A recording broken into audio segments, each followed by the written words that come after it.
certainly one area of your life that you can transform in. And, for me, when I thought about how I wanted to live my life after I got off the hamster wheel, and I said, I really want to live and create a life that I want to experience. And what do I need to do that? Well, I had to do some soul searching, and there were some things that sort of held me back. And sometimes it's just a thought that you believe is real, and sometimes it's a past experience. What I try to tell my patients are, if you're going to live longer, if you want to have longevity, you want to be able to have a great quality of life. It's not the quantity, right? Yes, a lot of us are living till 90, 100. We are living much longer. But do you want to be in a nursing home? Do you want to be in a wheelchair? I always tell my patients, if I were to live that long, I want to be independent. I don't want to depend on my boys. I don't want to be in a nursing home. I want to be, you've seen those older people who are dancing and they're traveling. That's what I want to be. And that's what I try to empower my patients to look forward to the future. And I tell my patients, if your job is really killing you, get out of it. That is not that, you're not going to die because of the stress from your job. If that's making you truly unhappy, and that's where we have to seamlessly mesh that professional and our personal life, because we cannot wear two different hats and thrive and survive in life. But what the challenge in our culture is, and what the challenge in a lot of marriages and a lot of relationships and a lot of almost everything we do, is that our society kind of draws a dotted line right about here. And the dotted line can shift, but the dotted line separates acceptable from unacceptable, right? And so it's this dotted line that really mentally translates into, how little can I do and not get fired? How little can I practice and still keep my starting job on the team? So this is one of the talks I have with my kids. How little can I do and keep my Bright Future scholarship intact?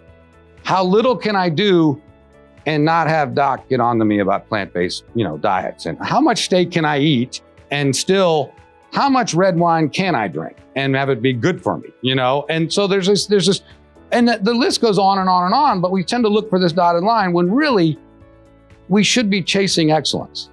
The very last one that you're directly in control of is your positive mental health, right? So you coming to events like this to help you thrive in your environment, but really figuring out what that is. So is it prayer? Is it meditation? Is it walking on the beach? Is it listening to worship music?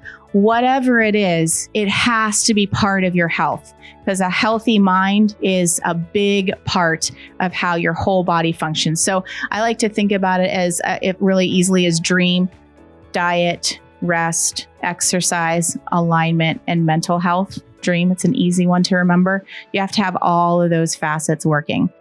If you surround yourself with negativity, you're going to become negative. If you surround yourself with positivity or good thoughts or this magnificent blue, everybody's got to come up here. This is amazing. You look out here, you see this view and you think, wow, it's tremendous. I want to surround myself with this. I want to surround myself with positive people, because what happens is positivity builds on positivity. Negativity builds on negativity. So make sure what you surround yourself with, you become. It's also one of those things that you show me your friends and I'll show you your future.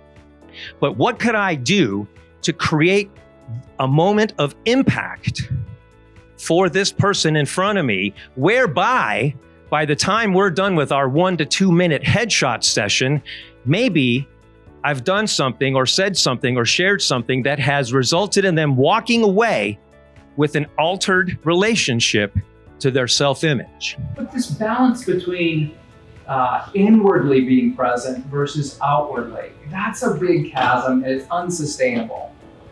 I think the culture that I grew up in and that we've all grown up in, different times, certainly different age ranges in here, among other things, not good or bad, but has trained a lot of things like hold your breath until you can get there. And I think we've been good, real good little soldiers in that. And it doesn't matter your gender or your age. I know we've been kind of coached on that directly and indirectly, probably mainly. And certainly at certain levels of success, whether it's sport or companies or other things like that, disproportionately have a lot of us that have a very high pain threshold. We're able to endure a lot. In yoga, we don't call it a high pain threshold. We call it low self-awareness.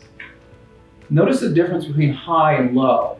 And it's when they're saying it's low, they don't mean that as bad. We're just saying that's unstable, it's unhealthy, and it's going to cost you. So how did you like it? Did you like this Thrive event today? Would you come back? Good.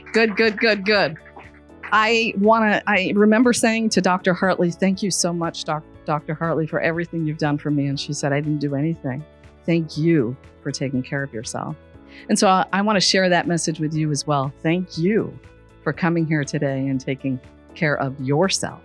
And really, I looked across the room the entire time and I thought, this is probably the most present crowd I have seen in a very long time.